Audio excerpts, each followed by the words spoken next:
Graça e paz, meus queridos e amados, vamos para mais uma aula poderosa do curso de Maturidade no Espírito. Nós estamos na página 33 da apostila, a aula 2 da matéria 5, o caráter de Cristo em nós. Então vamos mergulhar fundo aí nessa jornada de crescermos espiritualmente com o Senhor, nos guiando, nos ensinando cada dia como nós devemos agir, como nós devemos nos portar para sermos cada vez mais servos fiéis ao Senhor e pessoas que abençoam a outros em todo o tempo. Amém? Então, página 33, nós temos uma pergunta aí. Como o mundo é regido? Pegue sua caneta para você completar aí na apostila, O mundo é regido basicamente por 3 poderes. O primeiro poder é o poder político. Nós vemos que, infelizmente, tudo hoje em dia tem uma jogada política ali, uma jogada de quem pode fazer isso, quem não pode. Vou ceder um pouquinho aqui para aquela outra pessoa me ajudar. Infelizmente, nós vemos. Isso é uma coisa que vem de muitos anos atrás. Sempre a política ela foi usada como forma de poder. As pessoas sempre querem estar na posição mais alta ali para poder utilizar desse poder. Outro poder que nós vemos que rege o mundo é o poder financeiro. A pessoa ela acha que quanto mais dinheiro ela tem, mais poderosa ela é.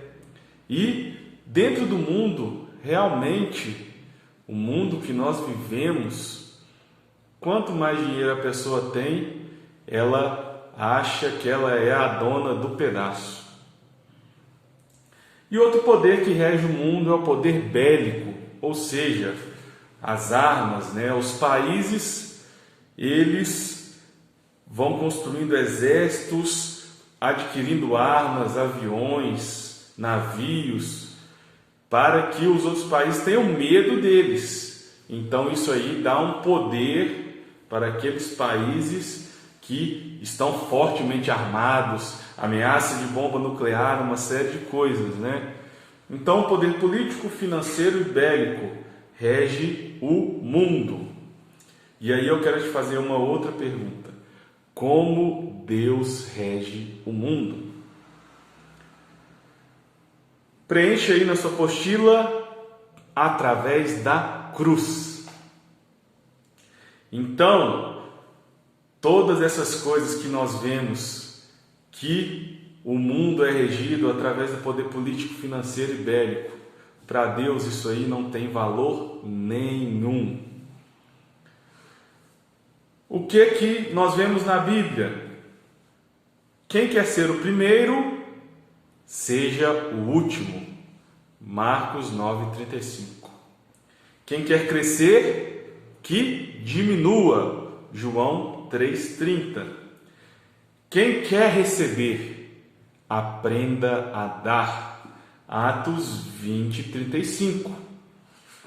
Então nós vemos que uma vida com Deus é loucura para o mundo, porque é totalmente a contramão do que o mundo prega, do que é realmente ter poder, fome de poder, que nós vemos que o mundo prega. Quanto mais dinheiro você tiver, mais poderoso você é. Quanto mais alto você estiver num cargo político, mais poderoso você é. Quanto mais armas você tem, mais poderoso você é. E nós vemos que a realidade de Deus ela é através da cruz. Quem quer ser o primeiro, seja o último. Quem quer crescer, que diminua. Quem quer receber, que aprenda a dar. Jesus, ele está assentado à direita de Deus. Nós vemos a palavra de Deus falando que todo joelho se dobrará, toda língua confessará que Ele é o Senhor. E Jesus, ele alcançou essa posição porque a coroa de espinhos, ela vem antes da coroa de glória. E aí muitas vezes nós ficamos indecisos se nós vamos buscar a força que é a luta pelo trono dos homens. Inclusive dentro da igreja existem pessoas que estão brigando umas com as outras para achar que tem mais poder do que a outra, né? Eu quero estar nessa posição porque nessa posição vão ter várias pessoas debaixo de mim. Isso aí é o pensamento natural, o pensamento humano, o pensamento da alma e da carne que querem te derrubar. A realidade é que nós devemos buscar a força da cruz para nós. A força que vem através dos ensinamentos da palavra de Deus e através dos ensinamentos de Jesus, que quis nos mostrar que a cruz é o caminho. Não existe Pentecostes sem antes vir o Calvário. Jesus, ele teve que sofrer ali na cruz, para depois o Espírito Santo ser derramado. E as obras poderosas se espalharam pelo mundo, mas primeiro teve que vir o Calvário.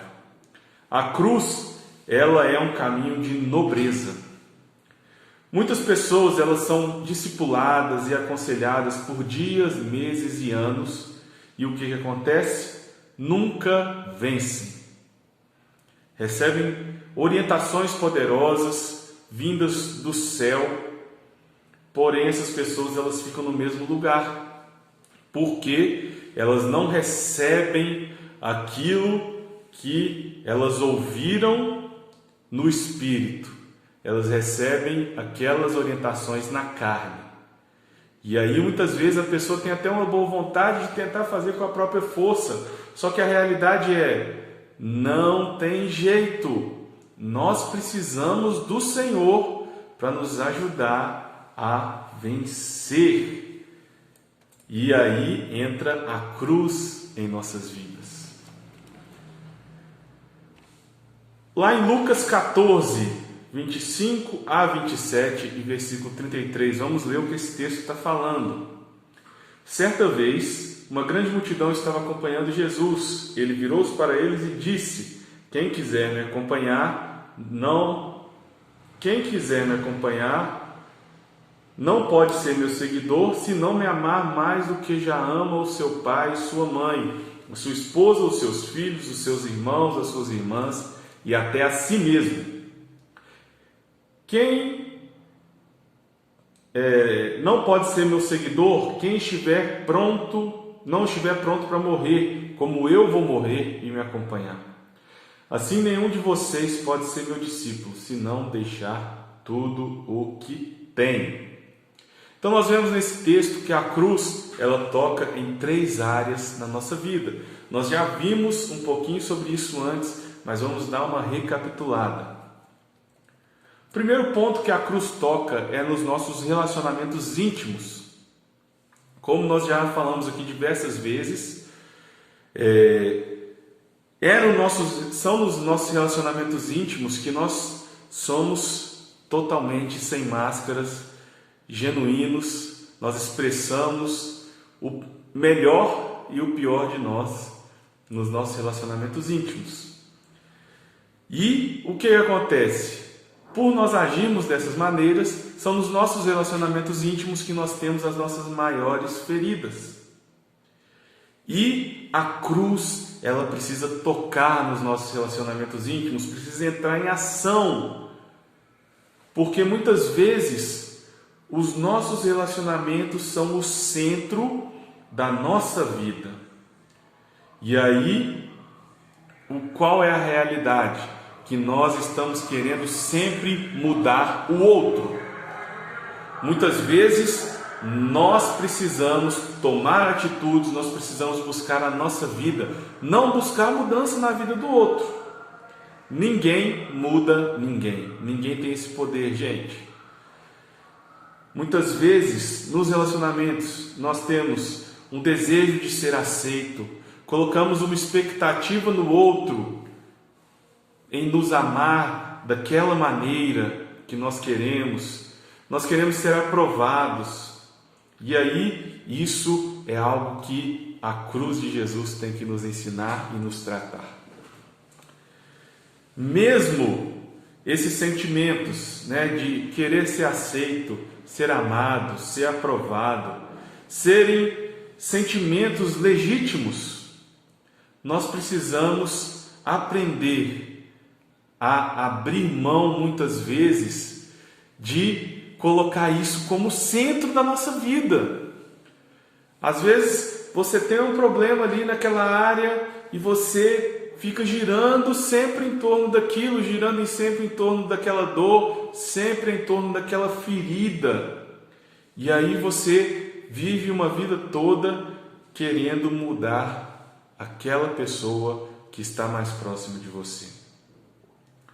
Todos os nossos problemas nessa área vão acabar no dia que a gente abrir mão da nossa vontade, abrir mão daquele desejo que vem da nossa alma.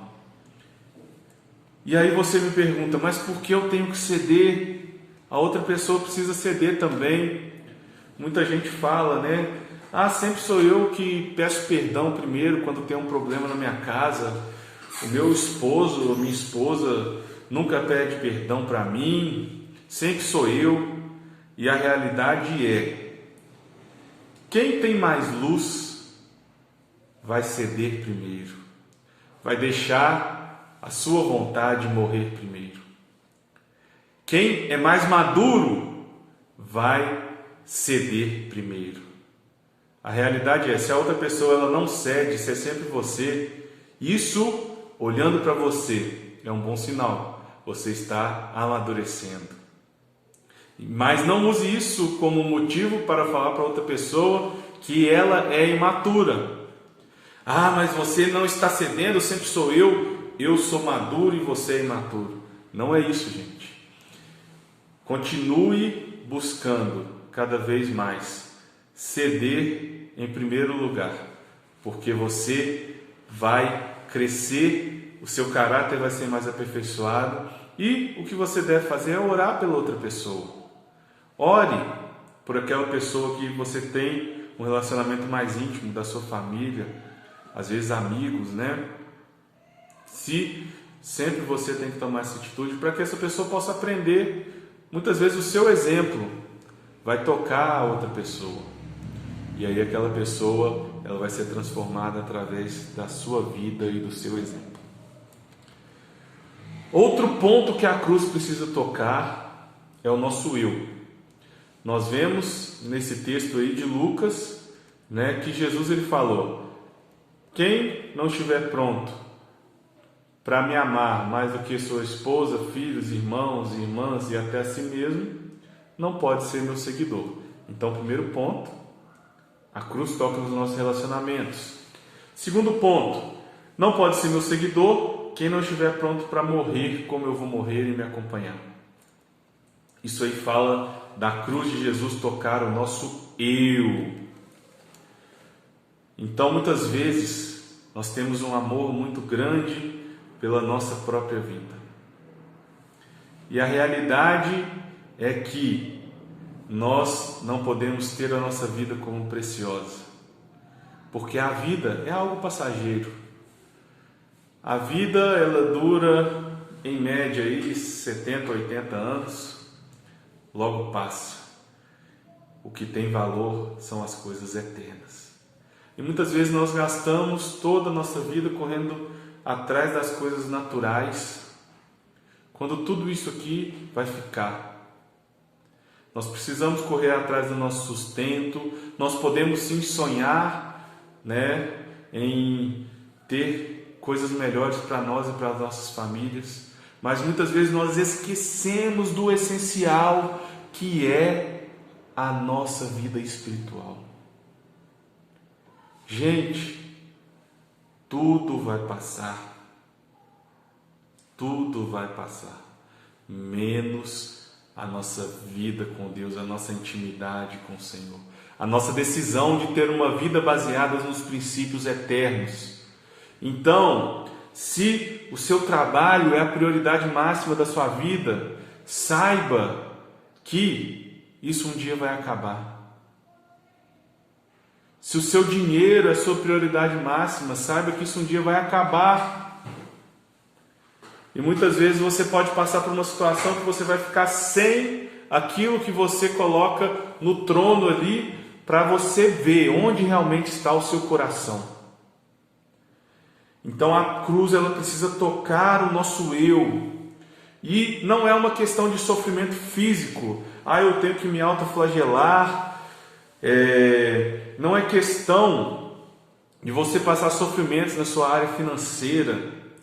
Não é questão de você se restringir a coisas. Não é isso. Está ligado à posição do seu coração. Onde está o seu coração? Onde você coloca mais prioridade na sua vida? Muitas vezes nós somos autopiedosos. E aí a autopiedade é um desespero da gente poder salvar o nosso eu, tirar o nosso eu da cruz, colocar nossa vontade no troninho ali e jogar outra pessoa para lá. Qual é a nossa mania? Sempre. Pode perceber, gente, a maioria das reuniões de grupos, células, às vezes um curso de casais, uma conversa, às vezes informal, a gente tem muita dificuldade de admitir os nossos erros, os nossos problemas, as nossas falhas. E aí tem uma pergunta lá que ela é bem direta. E a pessoa que quer sempre tirar ali o eu dela da reta, tirar o eu dela da cruz, ela sempre compartilha como? Ela sempre fala como? Mas as pessoas do mundo, as pessoas da igreja, elas agem dessa maneira quando não deveriam agir. Essa pessoa, ela está querendo tirar o eu dela ali da reta, quando ela deveria falar como? Mas eu faço assim, assim, assim, e está errado, eu preciso mudar. Mas eu ajo assim no meu casamento. Não é chegar e falar assim, mas a minha esposa só faz isso, isso e aquilo. Mas o meu marido só age dessa maneira. Então, isso é tirar você da reta, tirar você da cruz, onde você precisa aprender a negar sua vontade e colocar o outro no seu lugar. Isso está totalmente fora do que Deus tem para você. A cruz, ela toca os seus bens também. Nós vemos aquele texto do jovem rico que ele queria seguir Jesus e Jesus sabia onde estava o coração dele, que estava nos bens. Jesus falou com ele: vende tudo que você tem, dê aos pobres e me siga. E nós vemos também nesse versículo 33 de Lucas 14: assim, nenhum de vocês pode ser meu discípulo se não deixar tudo o que tem. Isso quer dizer que eu tenho que vender tudo que eu tenho e viver como um monge, né? Viver de tudo que a natureza me dá. Não, gente. Significa que você precisa saber o que é mais importante para você. Os seus bens são mais importantes? Ou a sua vida com Deus e o seu caráter de Cristo na sua vida é mais importante. As coisas mais importantes que você tem são uma extensão do seu ego. Então, muitas vezes, aquilo que a gente dá mais valor são coisas que inflam o nosso ego, inflam o nosso orgulho. Se a cruz ela não pode tocar nos seus recursos, não tem como você ser discípulo do Senhor. Deus, Ele nos ensina a definirmos as nossas prioridades. Se você é uma pessoa que é infiel ao Senhor nos seus dízimos, significa que você ainda não foi tocado nessa área dos bens, porque você considera aqueles 10% como seu, quando Jesus ele te deu os 100% para você aprender a dar para Ele esses 10%, devolver a Ele, dar ofertas também voluntárias, e aí mostra que o seu coração está no dinheiro, o seu coração está naquilo que você ganha. E a realidade é, as pessoas que têm o coração nos bens, infelizmente, são as pessoas que mais sofrem na vida. São as pessoas que passam mais dificuldades financeiras, muitas vezes. E aí você pode falar, mas tem uma pessoa que é rica e tal. Geralmente essas pessoas, elas são infelizes. São pessoas que vivem em busca de algo para preencher e vão se afundando cada vez mais. Então, gente, nós precisamos aprender e entender que os nossos bens, eles não podem estar acima do Senhor. De uma hora para outra, a gente pode ficar sem emprego. De uma hora para outra, a gente pode adoecer e não conseguir exercer aquele trabalho que a gente exercia. E aí, quando isso acontecer, você vai chegar e vai culpar a Deus e vai falar: Deus, por que você me amaldiçoou? Por que você fez isso comigo? Mas a realidade é, se o seu coração está em Deus, você não precisa ter nada a temer. Às vezes a gente perde um emprego, mas Deus dá um melhor. Às vezes a gente passa por uma situação para o Senhor nos ensinar. Mas se o seu coração não está em Deus, você não tem nada. Você vai passar por uma situação difícil e não vai saber como sair dela, porque o seu coração estava naquela coisa, não estava no Senhor.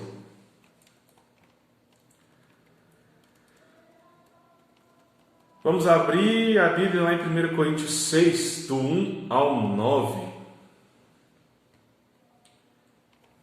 Se algum de vocês tem uma queixa contra outro irmão, como ousa apresentar a causa para ser julgado pelos ímpios em vez de levá-la aos santos? Vocês não sabem que os santos hão de julgar o mundo? Se vocês hão de julgar o mundo, acaso não são capazes de julgar as causas de menor importância? Vocês não sabem que haveremos de julgar os anjos, quanto mais as coisas dessa vida? Portanto, se vocês têm questões relativas às coisas dessa vida, designem para juízos que são da igreja, mesmo que sejam menos importantes. Digo isso para envergonhá-los.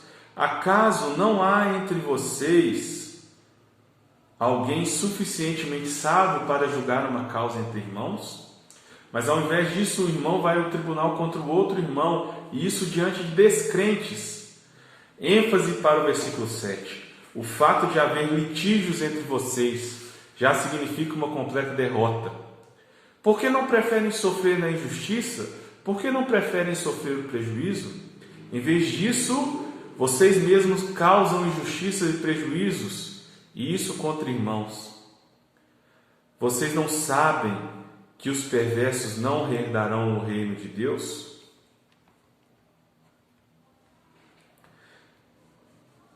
Então, A pergunta que eu tenho para você hoje é: até onde devemos aceitar o dano e o prejuízo causado por uma outra pessoa contra nós? E a realidade é, quando você não decide perdoar, você fica preso naquela situação durante toda a sua vida.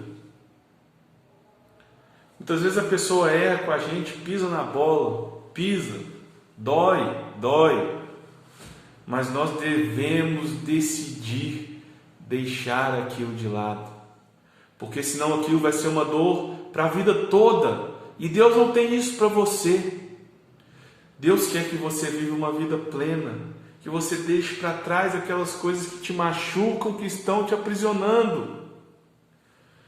Aquela raiva que você carrega dentro de você daquela pessoa que te magoou. Muitas vezes não vai causar nada para aquela pessoa. Está causando mal para você. Aquela raiz de amargura que está dentro da sua vida não vai machucar aquela outra pessoa, vai te ferir, vai te machucar. E eu não estou falando que você deve machucar a outra pessoa com atitudes e palavras, mas que você deve aprender a deixar aquilo ali e caminhar rumo a algo novo que Deus tem para você. Quando nós abrimos mão e tomamos a nossa cruz, o diabo é derrotado. A realidade é, o inimigo ele quer fazer você viver a vida toda sofrendo por causa daquela situação. E vamos entrar em outro ponto aí. Jesus, ele era manso ou bravo? Vamos abrir a palavra de Deus lá em Mateus 11, 29. Tomem sobre vocês o meu jugo e aprendam de mim, pois sou manso e humilde de coração, e vocês encontrarão descanso para suas almas. Vamos ver outro texto lá, Marcos 3:5. Irado, olhou para os que estavam à sua volta e, profundamente entristecido por causa dos corações endurecidos, disse ao homem: estenda a mão, e ele estendeu, e ela foi restaurada. O contexto aqui desse versículo, que as pessoas, os fariseus ali, os mestres da lei, achavam que Jesus ele não podia curar, principalmente no sábado, que era o dia do descanso, e eles colocavam aquele costume acima de uma pessoa, que a pessoa não poderia ser curada no sábado de jeito nenhum. E aí a gente vê onde está a compaixão daquelas pessoas. E aí Jesus ele teve uma atitude, que ele ficou bravo ali. E aí você fala: nossa, mas Jesus ele ficou bravo, o que é isso? Às vezes a gente vê Jesus repreendendo os discípulos na Bíblia e fica assim: que isso, Jesus? E a realidade é que Jesus, na verdade, ele era firme e ele se posicionava com mansidão ou com firmeza, dependendo da situação, da forma adequada. Se Jesus ele chegasse e falasse assim: eu não vou curar, eu não vou expulsar demônios aqui porque os fariseus não querem.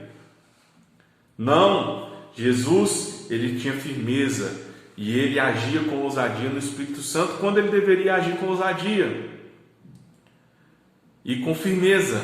Mas muitas vezes Jesus ele agia com mansidão também. Então nós devemos aprender com Jesus a sermos mansos nas situações que nós devemos agir mansos e sermos firmes nas situações que nós devemos ser firmes. Ser firme, gente, não é ser grosso, não é ser estúpido, não é ser sem educação, mas é ter um posicionamento independente do que as outras pessoas vão pensar de mim. Como a cruz trabalha no nosso caráter? Vamos abrir lá em Romanos 15, 1. Romanos 15, 1. Nós que somos fortes devemos suportar as fraquezas dos fracos e não agradar a nós mesmos. Então, nós vemos que a cruz ela trabalha em nós a colocarmos o outro na nossa frente. Não agradar a nós mesmos, mas agradar o outro. Filipenses 2:3. Nada façam por ambição egoísta ou por vaidade, mas humildemente considere os outros superiores a si mesmos. Isso é a cruz tocando no nosso caráter. Isso é a gente aprender a tirar o nosso euzinho ali, o nosso eguinho querido, o nosso orgulho do trono e colocar Jesus no trono do nosso coração. E aí nós vemos como foi a vida de Jesus. Vamos ver 7 princípios aqui que definiram a vida de Jesus. O primeiro princípio é que Jesus, ele era autoridade, mas Jesus, ele também era submisso. Lá em João 5, 19 a 23, vamos acompanhar esse texto. Jesus lhes deu essa resposta: eu lhes digo verdadeiramente que o Filho não pode fazer nada de si mesmo, só pode fazer o que vê o Pai fazer, porque o Pai faz e o Filho também faz.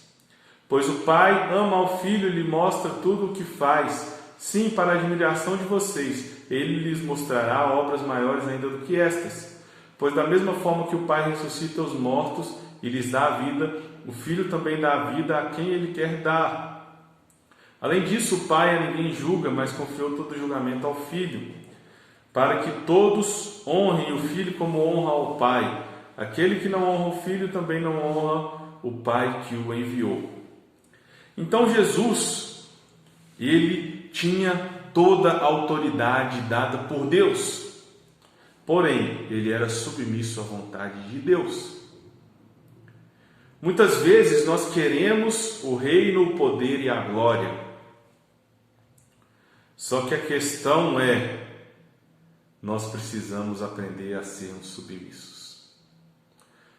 Nós precisamos nos colocar numa posição de estar sob uma missão. Nós não devemos agir conforme a nossa vontade. Muitas vezes nós não temos autoridade, porque nós não agimos com submissão aos nossos líderes, às pessoas que Deus colocou para nos guiar. E aí você percebe que você não tem autoridade naquilo que você fala, você não tem autoridade nas suas atitudes, você não tem autoridade sobre os seus liderados, porque você não é uma pessoa submissa. Jesus, ele tinha autoridade, mas era submisso. Ele se submeteu à vontade do Senhor. Ele falou lá no Getsemane: Pai, afasta de mim esse cálice, mas contudo que seja feita a tua vontade e não a minha. Ele se colocou debaixo da vontade de Deus para ele, mesmo não querendo sofrer na cruz. Outra coisa que Jesus tinha, outro princípio, um coração ensinável. Jesus, ele foi batizado por João Batista. Jesus, ele aprendeu a mensagem com João Batista. O ministério de João, ele veio primeiro que o ministério de Jesus.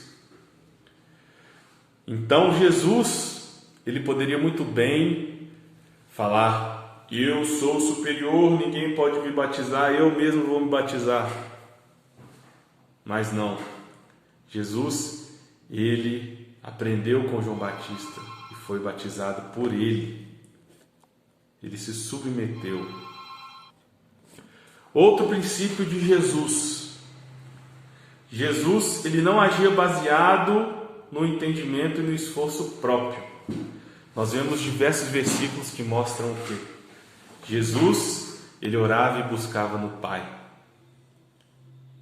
Nós precisamos aprender com Jesus. Muitas vezes, todas as nossas ações, elas são baseadas no que a gente pensa e aonde a gente pensa que pode chegar. E a gente não busca orientação em oração, não busca orientação de Deus na palavra, e aí a gente só corre para Deus quando o negócio já deu tudo errado. E Jesus nos ensinou, todos os dias ele buscava a presença do Senhor, antes de curar, antes de libertar, antes de pregar. E antes de fazer qualquer coisa que ele fazia no dia dele, ele buscava o Senhor. Outro princípio, número 4, Jesus abriu mão da autopreservação. E aí o nosso instinto é o quê? Sempre nos proteger. Jesus, ele foi instigado pelos seus discípulos. E Pedro falou com Jesus: Jesus, sai fora aí, você não precisa ir para a cruz não, você não precisa sofrer não. E aí foi um episódio que Jesus, ele falou com Pedro: afasta-te de mim, Satanás. Porque o que Pedro ele estava fazendo ali, mesmo sem saber? Ele queria proteger Jesus e queria tirar Jesus da cruz. Porém, Jesus ele sabia que aquele era o propósito dele. Ele abriu mão da autopreservação. Jesus ele poderia ter fugido, ido para outro lugar, ao invés de ser crucificado. E aí nós vemos outras pessoas que abriram mão da autopreservação. Estevão, ele poderia muito bem ter ficado calado, mas ele falou. Resultado, morreu apedrejado ali. Paulo, a vida de Paulo foi uma vida de abrir mão da sua autopreservação, da sua segurança, do dinheiro, da estabilidade ali. Paulo ele podia ser um grande mestre da lei, ficar ali numa posição de honra, mas ele abriu mão de tudo isso. Elias ficou na caverna ali tempão, teve que ir para a casa da viúva. Ele poderia muito bem falar tudo que Acabe e Jezabel queria que ele falasse, mas não, ele abriu mão. E muitas vezes nós precisamos agir dessa mesma maneira. Quinto princípio, Jesus ele escolheu aborrecer a glória humana.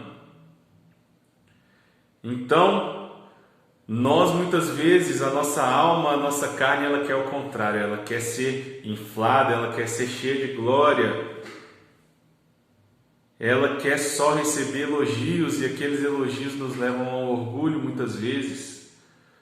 Até dentro da igreja mesmo, nós muitas vezes podemos nos portar como orgulhosos, através de elogios que nós recebemos, e ao invés de levar aquela glória que nós recebemos para Deus, nós trazemos aquela glória para nós mesmos.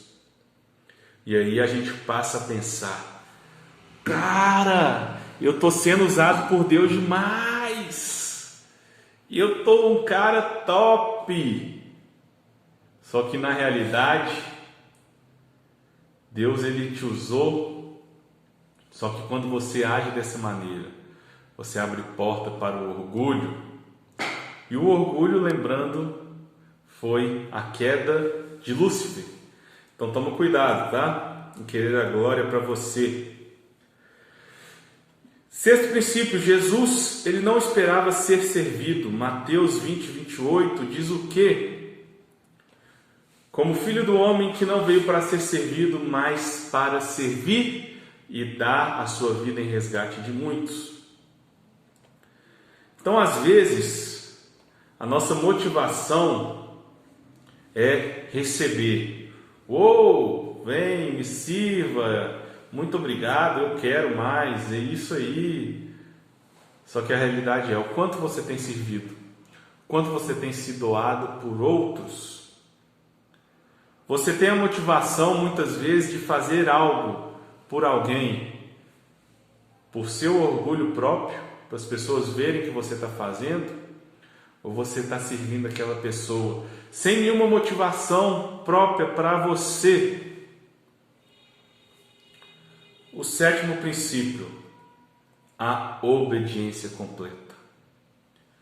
O maior nível de sofrimento de Jesus foi na decisão no jardim do Getsemane. Você entraria num caminho em que você sabe que ia morrer, mesmo tendo a opção de não morrer? Essa foi a decisão de Jesus. Ele poderia simplesmente decidir: não, eu não vou morrer não, vou continuar ensinando aqui a galera, que o pessoal ele vai receber muito mais se eu viver aí muitos anos. Para quê? Eu estou curando, eu estou libertando, eu estou ensinando. Mas Jesus, ele escolheu a cruz, mesmo tendo a opção de não escolher a cruz. A autoridade, o nível da sua autoridade é igual ao nível da sua submissão. Jesus, ele tem o nome sobre todo nome. Por quê? Todo joelho se dobrará diante dele. Por quê? Escreve aí na sua apostila. Porque ninguém teve tanta submissão à cruz como ele. Ninguém negou tanto a sua vontade como ele. Então, decida viver uma vida de submissão. Vamos compreender o poder da pressão sobre as nossas vidas. A pressão de fricção é aquela pressão que é para frente e para trás. E quando a gente fricciona, começa a esquentar. E aí, faz assim com a sua mão. Começa a esquentar de um jeito que vai se tornando desagradável. A pressão é a pressão de Deus para nos tratar. A cruz, ela é a pressão de Deus para nos tratar. Existem pressões que vêm do diabo também, tá? Mas a cruz, ela nos ensina, ela nos trata, ela nos molda. E nós só vamos ter poder à medida em que a pressão ela aumenta sobre nós, à medida que nós somos tratados. O poder ele é adquirido através da pressão. Então, quando nós estamos fazendo um exercício físico ali na academia, levantando um peso, a força ela vai vir à medida que nós aumentamos a pressão sobre os músculos. Então, o nosso músculo ele cresce, a gente consegue carregar mais peso à medida que você vai aumentando a pressão. Se você pede: Deus, eu quero o teu poder sobre mim, derrama o poder do alto sobre mim, você vai receber o quê? Pressão. Se você pede poder, Deus te dá pressão, para que você possa crescer. Você nunca vai receber um poder ali sobrenatural de uma hora para outra, mas você vai ter experiências que vão te levar a crescer a cada dia, para que você possa receber cada vez mais poder de Deus. Nós vemos um exemplo muito claro, que tem muitos pais que são super protetores, né? O menino não pode pisar no chão e tal, o menino não pode pôr a mão na boca, não sei mais o que. Realmente nós devemos ter cuidado com nossos filhos, só que se nós fizermos um cuidado excessivo ali com o filho, aquele filho ele vai crescer sem ter anticorpos e vai ser aquela criança que vai ficar doente constantemente. E a realidade é, muitas vezes nós nos portamos como essas crianças que querem evitar, como os pais que evitam qualquer coisa, e nós tratamos a nós mesmos como essas crianças. E a realidade é, se Deus não nos pressionar, nós não estaremos prontos para a batalha. Ou seja, se nós tivermos alvos grandes, maior será a pressão, porque nós precisamos nos preparar para alcançar aqueles alvos. Se você tem um alvo medíocre, a pressão sobre você vai ser medíocre. Você vai ser aquela pessoa ali, sempre na zona de conforto, mas que não vai alcançar alvos grandes. Se você tem um alvo significativo, a pressão vai ser significativa. Você vai passar por situações que você precisa contornar para alcançar aquele alvo. E se você tem um alvo extraordinário, saiba que a pressão vai ser extraordinária. Se você fala, eu quero ser muito usado por Deus, você vai passar por situações que vão te levar a estar preparado para ser usado por Deus. O que você se lembra quando se fala no dia de Pentecostes? A gente lembra ali, né, do povo recebendo de Deus, sendo cheio do Espírito Santo, falando em línguas e tal, e aí depois a pregação de Pedro, salvação.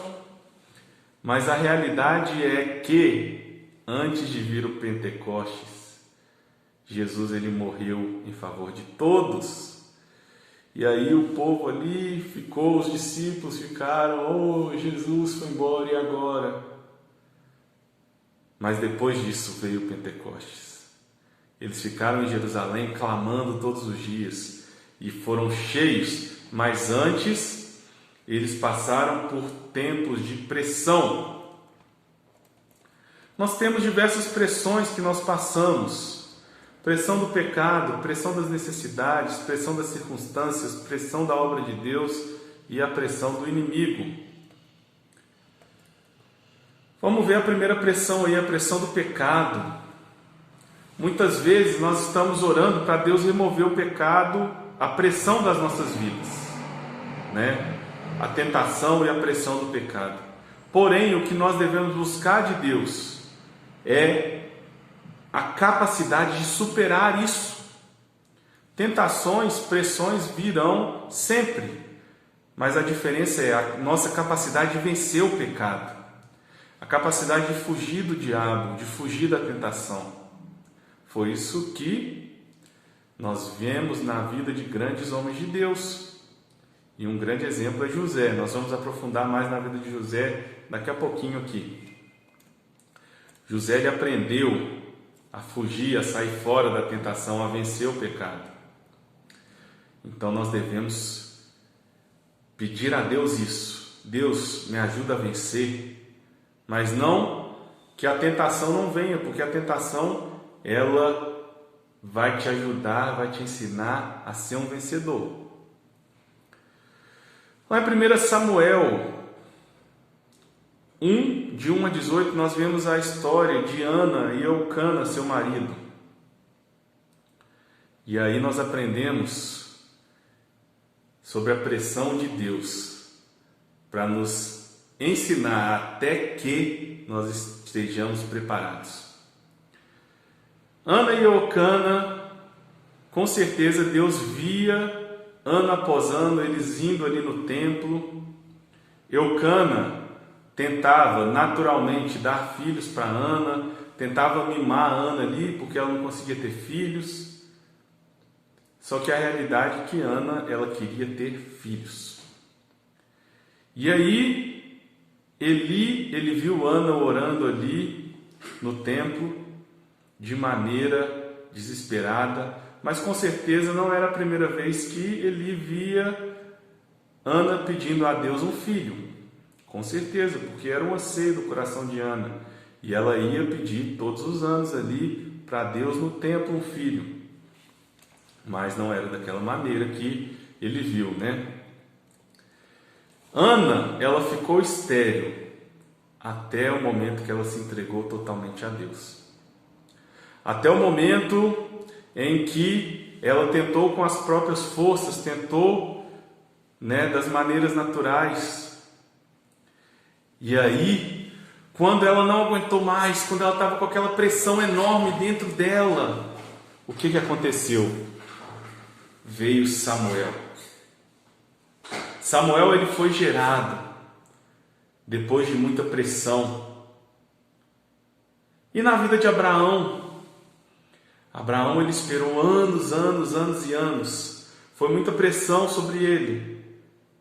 Mas depois de Isaac, ele alcançou a promessa. Teve muita pressão, teve muita luta, teve muito choro, mas teve uma vitória. Ele foi pai de multidões, ele foi pai de uma nação. Muitas vezes nós sofremos pressão da obra de Deus também. Deus, ele quer nos usar poderosamente. Só que antes de sermos usados pelo Senhor, nós precisamos beber na fonte que é Jesus. Estarmos rendidos aos pés dele todos os dias, no nosso tempo de oração, leitura da palavra, para que a gente possa servi-lo da melhor maneira possível. Servir a Deus não é algo pesado, não é uma pressão, mas muitas vezes se torna quando nós fazemos com as nossas próprias forças. Existe também a pressão do inimigo. O diabo, ele joga muitas mentiras em nossas mentes, para que a gente não viva o que Deus planejou para nós. Muitas vezes nós acreditamos nessas mentiras e vivemos achando que essas mentiras são verdades de Deus para nós. Mas nós precisamos romper com essa cadeia de mentiras e de pressão do inimigo sobre nós. O que é maior, a autoridade ou o poder? O poder, ele vem de Deus, e a autoridade é o próprio Deus. Então, muitas vezes, nós colocamos o poder como a coisa mais importante. Só que na realidade a questão é, o Senhor, ele nos dá autoridade. E é mediante a essa autoridade que vem dele, que é o caráter do próprio Deus, nós podemos agir com poder sobre a terra, em todos os lugares onde nós estivermos. Lá em Gênesis 37 a 50, nós vemos a história de José. José, ele era um cara improvável.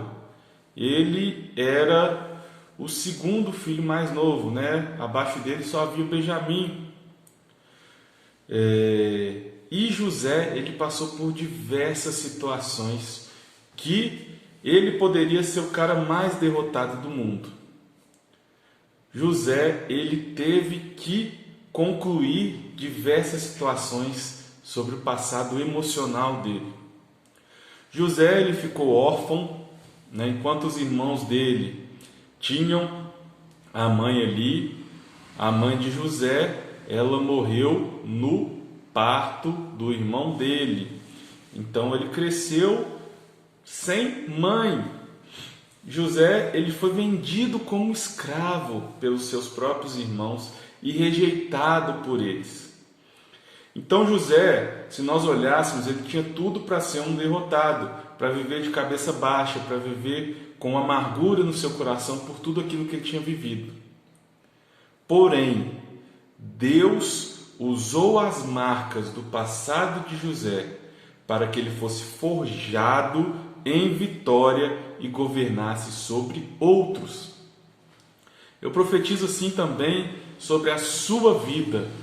Você pode ter passado por situações difíceis, de sofrimento, de humilhação, de abuso, de rejeição, mas o Senhor, ele quer te levantar desse lugar que você está caído, que você está sofrendo, que você está aprisionado, que você está amargurado, para que você possa ser forjado por Ele, mesmo com essas adversidades, para que você possa governar sobre outros, para que você possa ajudar outros a vencerem todas essas situações que você já passou e essas pessoas podem estar passando no momento.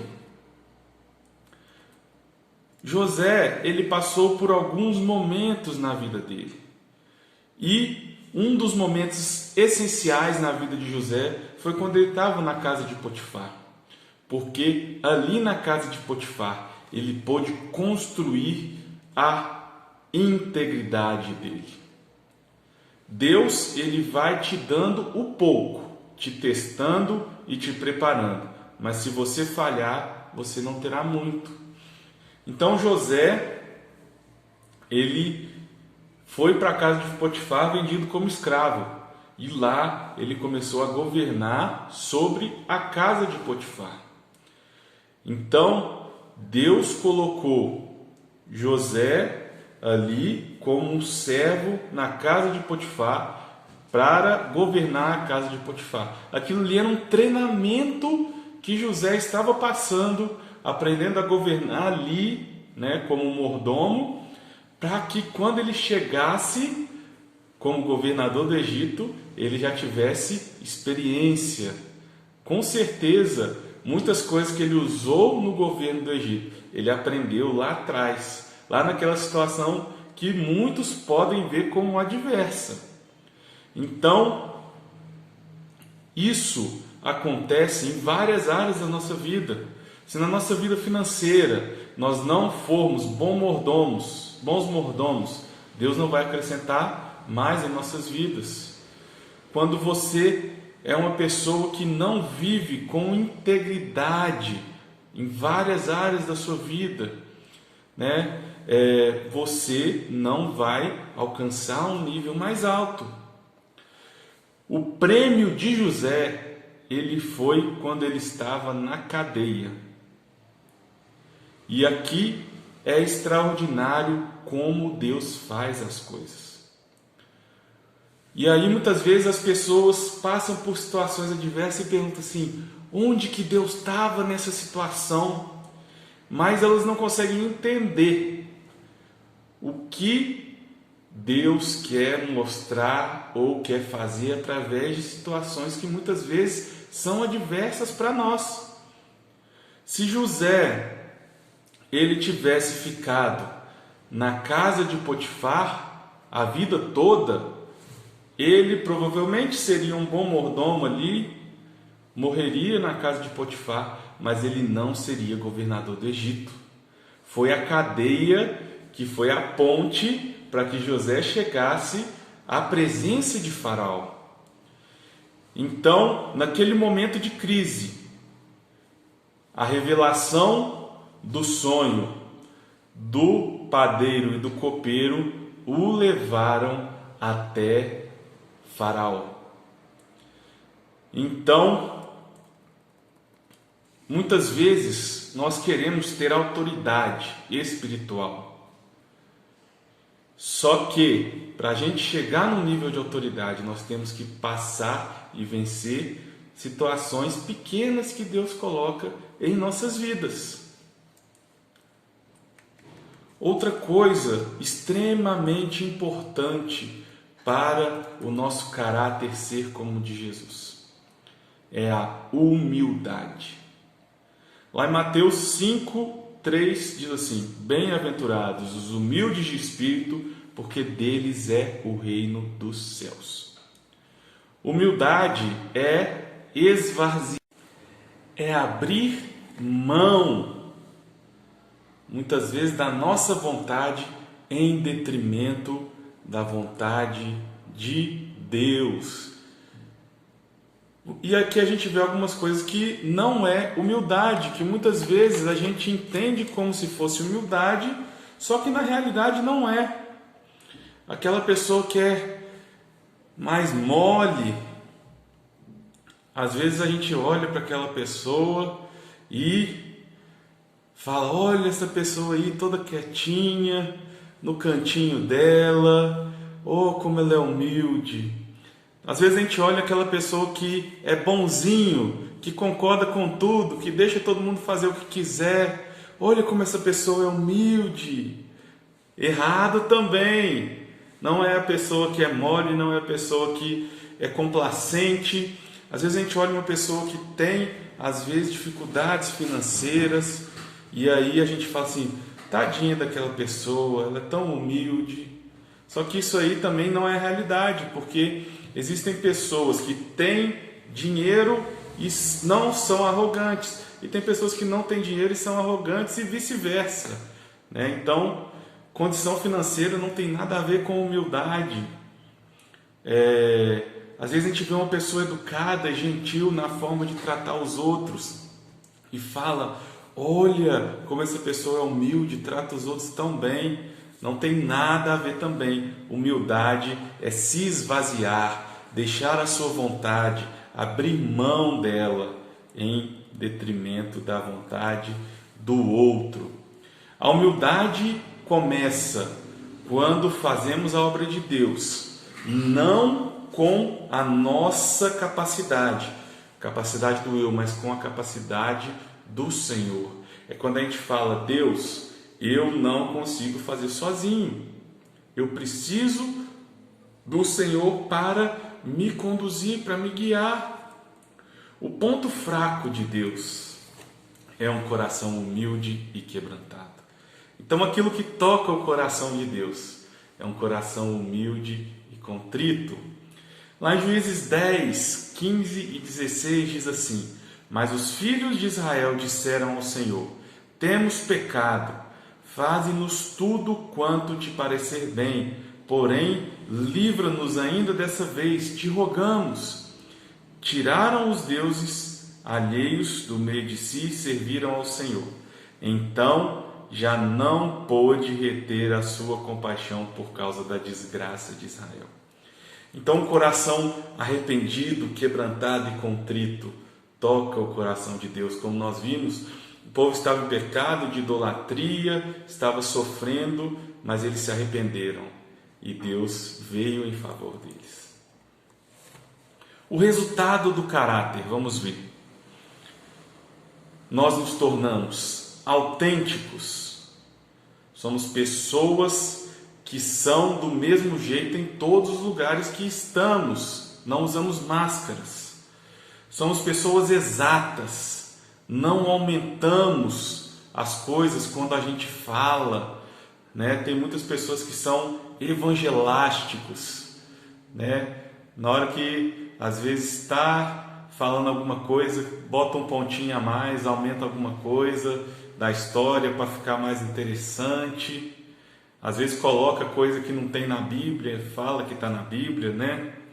Mas quando nós temos o caráter de Jesus, nós somos exatos em tudo aquilo que nós falamos e fazemos.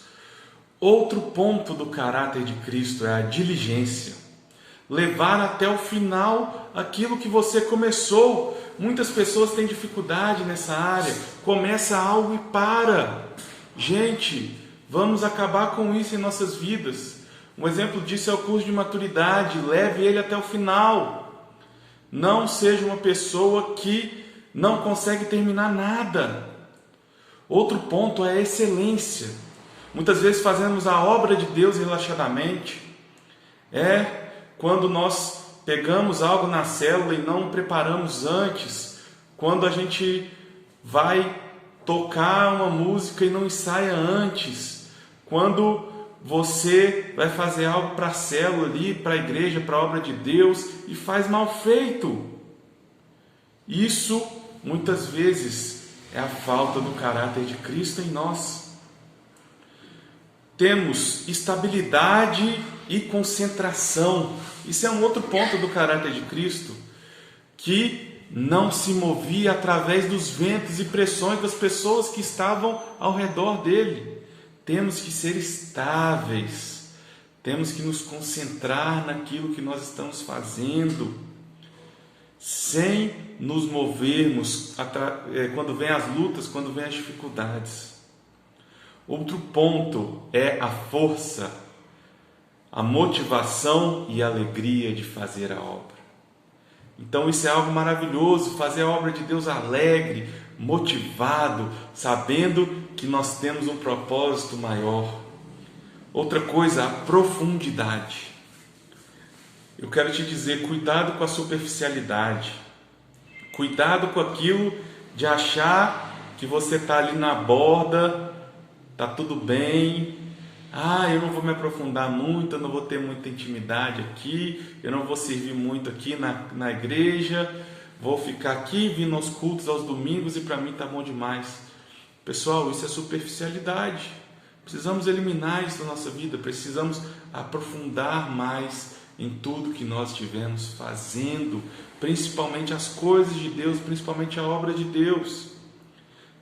Outro ponto do caráter de Cristo, a paciência. Muitas vezes nós atuamos, fazemos as coisas totalmente impacientes. A pessoa está impaciente em casa, está impaciente no trabalho, anda impaciente o tempo inteiro. A paciência é uma virtude do caráter de Cristo.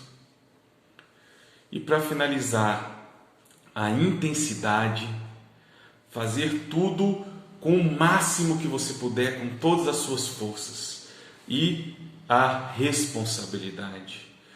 Nós temos que ser pessoas responsáveis, que passam confiança nas coisas que a gente faz.